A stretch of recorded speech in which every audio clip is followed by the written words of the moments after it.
Bonsoir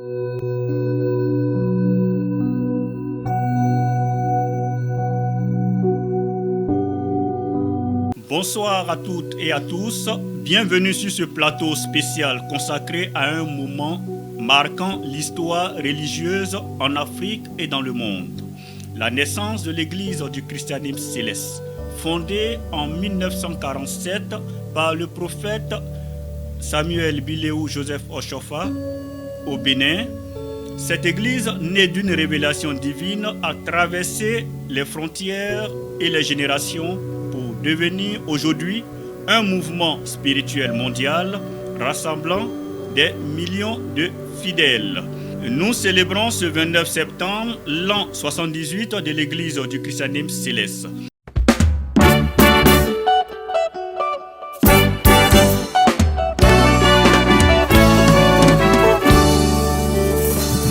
Le jour de la puissance où il y eut l'éclipse, l'Église céleste est venue. Et sept étoiles sont apparues dans les cieux, les oiseaux chantaient l'unie. Les oiseaux chantaient l'unie, l'unie, la grâce. Et sept étoiles sont apparues dans les cieux, les oiseaux chantaient l'unie. Nous recevons sur ce plateau des confrères journalistes de la presse écrite.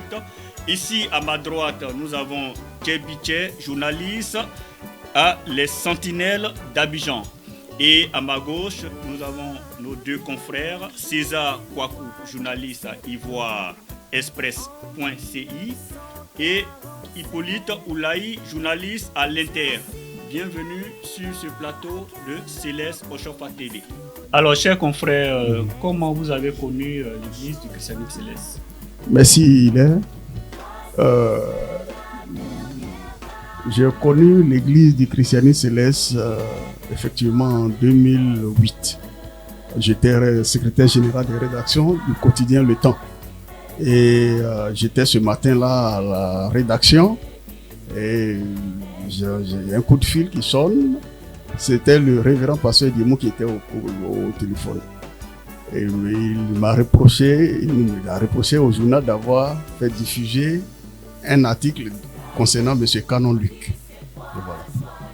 J'ai tenté de lui expliquer que nous n'avons pas de parti pris. On fait passer les papiers s'il y a un journaliste qui a couvert ça. Donc, il m'a demandé de passer le voir à sa paroisse. Donc, je suis venu, effectivement, je l'ai rencontré. Il m'a fait l'historique un peu de l'église. Il m'a fait un peu l'étalage de ce qu'il vit au sein de l'église, comment les gens le combattaient à l'église. Bon, j'ai demandé les documents parce que le journaliste, il faut des documents. Il a dit qu'il y a une enquête qui a été effectuée et que l'enquête a dit que c'était le seul chef de l'église. J'ai dit ok, est-ce que je peux avoir des copies? Il m'a donné plusieurs copies. Donc c'est comme ça que j'ai connu le révérend pasteur. Depuis ce jour, depuis 2008 jusqu'à ce jour, ça fait 17 ans, si mes calculs sont bons, je continue de suivre l'église. Voilà. Alors Merci. la même question revient à notre confrère de l'Inter. Comment vous avez connu l'église du christianisme céleste? Merci Hilaire, je suis Hippolyte Oulaï, journaliste au quotidien l'Inter, secrétaire de rédaction. Alors, pour en revenir à ta question, je dirais que je peux dire que l'église du christianisme céleste à mon niveau, c'était d'abord une histoire de famille. Quand je dis une histoire de famille, comme la plupart d'entre nous en Afrique, sommes de familles chrétiennes catholiques. Voilà, moi je suis né d'une famille chrétienne catholique. Et j'avais une de mes sœurs aînées, paix à son âme, la deuxième de la famille, qui à un moment donné souffrait d'une certaine pathologie. Et puis bon, dans la recherche des soins à apporter donc à ce mal-là, à un certain moment, on lui a dit, bon, les gens ont dit à nos parents que bon, comme vous êtes passé un peu partout et que votre fille là n'est pas en train de recouvrer la santé, il y a une église là qu'on appelle l'église du christianisme céleste, où les gens portent la soutane et puis bon, voilà. marchent les pieds nus. Il semble qu'ils sont très puissants et très efficaces. Tout cela. Et c'est comme ça que la sœur donc a intégré l'église du christianisme céleste. Bon, moi j'étais encore à l'école primaire. À l'époque. Voilà. Bon, malheureusement cette sœur aujourd'hui elle nous a dévancé vers le Seigneur depuis mai 2020. Pardon, depuis mai 2000. Ça va faire maintenant 25 ans dans la personnelle. Donc voilà, je dirais un peu que c'est d'abord une affaire de famille. Et puis bon, par la suite, même quand je suis arrivé au CM2, il y a un de mes amis avec qui j'allais à l'école, qui par la suite aussi, quelques années après l'école primaire, est devenu chrétien céleste. Bon là, on vivait encore à Mans, dans le même quartier, tout cela. Donc voilà un peu comment je peux dire que de loin, sans avoir été chrétien céleste, comment j'ai connu un peu l'église du christianisme céleste. Voilà. Merci, cher confrère. Et le confrère César Kouakou, comment avez-vous connu l'église du christianisme céleste? Ok, bonjour, cher frère. Je suis César Kouakou, journaliste à YovaExpress.ca. Il faut dire que mon rapprochement du prophète, ça s'est déroulé ces derniers temps. C'est par rapport au reportage, il faut le dire, que moi, j'ai fait la connaissance particulière du prophète. Et particulièrement, c'est du pasteur. Mais je voudrais dire que c'est concernant les querelles, concernant le leadership au sein du christianisme céleste que je me suis approché du révérend. Et il faut dire que tout récemment, il y a eu une conférence de presse de l'autre côté où il y a eu des... Vous pouvez préciser, l'autre côté, c'est voilà. L'autre côté, c'est quoi?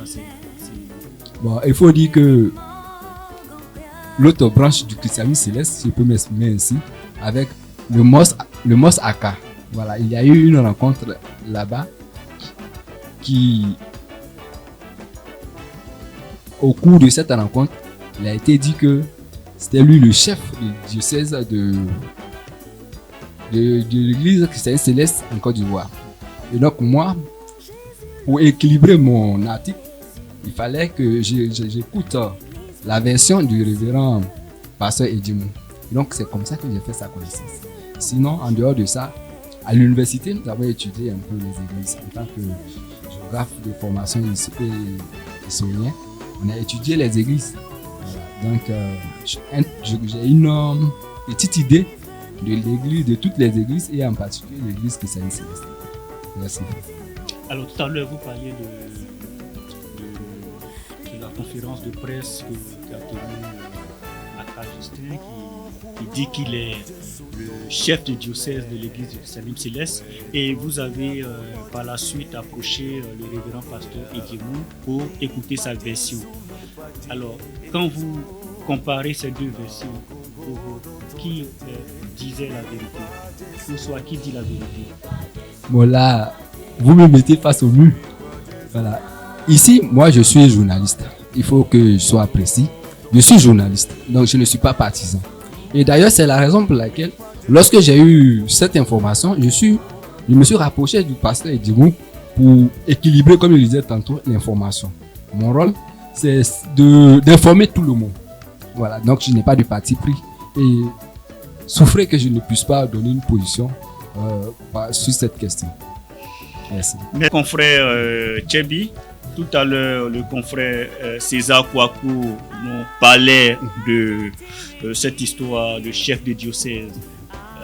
Vous qui connaissez un peu la situation au sein de cette église en Côte d'Ivoire, quelle est votre vision de ces... Je vais prolonger l'argument de mon confrère César. Nous sommes des journalistes, nous sommes des médiateurs neutres. Donc je ne peux pas dire que c'est le révérend qui est le chef du diocèse ou bien c'est Aka qui est le chef du diocèse. Mais pour ce que je sais, parce que je prends souvent le temps de lire un peu la Constitution bleue, la Constitution que le prophète, le prophète fondateur a écrit de 76 à 79, 80 au Nigeria quand il était en exil. Donc quand je lis un peu à l'intérieur, je vois que pour qu'il y ait un changement, il faut, c'est comme à l'église catholique, il faut que le pape qui est là disparaisse et après, un autre pape peut être élu à la chapelle Sicile, comme ça a été le cas cette année 2025. Donc, on peut apparemment, quand on regarde les tests, on peut dire que M. Aka Justin Kwame n'est pas véritablement le chef du diocèse. Quand on regarde les tests, puisque le révérend pasteur Diemou, qui est le chef, qui a été nommé par le révérend pasteur, est encore en vie.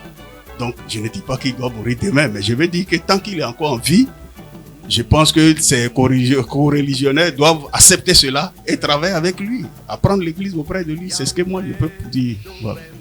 Alors, le frère Hippolyte, confrère Hippolyte, quelle est votre vision de la chose?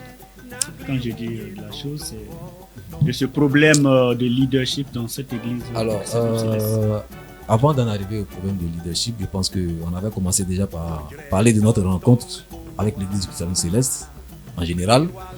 Et puis maintenant aussi de notre rencontre avec le chef des chrétiens célestes de Côte d'Ivoire.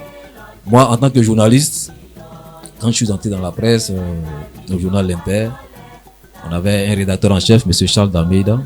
C'est lui qui venait voir le grand pasteur et qui, à son temps, je me souviens très bien, en 2002, on était en août 2002 quand il avait fait une interview avec le révérend pasteur Diemou, dans laquelle Diemou évoquait un certain nombre de choses. Il parlait justement du prophète Papa Nouveau qui avait dit comme ça en son temps que tant que lui serait en vie, il n'y aurait jamais de guerre en Côte d'Ivoire.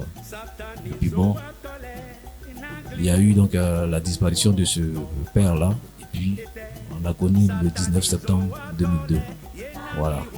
Donc ça a été quand même un moment qui m'a marqué. Je n'avais jamais rencontré le révérend pasteur Diemou à l'époque. Et notre rencontre va se faire, je ne sais pas, entre 2006 et 2007 par là, par l'intermédiaire du pasteur K. Grivaz Lucien, de l'église des Séraphins et Chérubins, qui lui à cette époque-là était le secrétaire permanent de la... Comment on appelle ça? Le secrétaire permanent du Forum des confessions religieuses de Côte d'Ivoire. Voilà. C'est donc le pasteur Lucien, K. Lucien, qui un jour m'a dit, mais écoute mon frère, est-ce que tu connais le révérend pasteur Diemou? Il dit oui, ben bon, je le connais comme ça à travers les médias. Voilà, c'est un grand homme, donc l'histoire se confond à celle de l'église du Christianisme Céleste. Il dit bon, moi je travaille avec ce grand monsieur là, est-ce que tu le connais, tu l'as déjà rencontré? Il lui a dit non.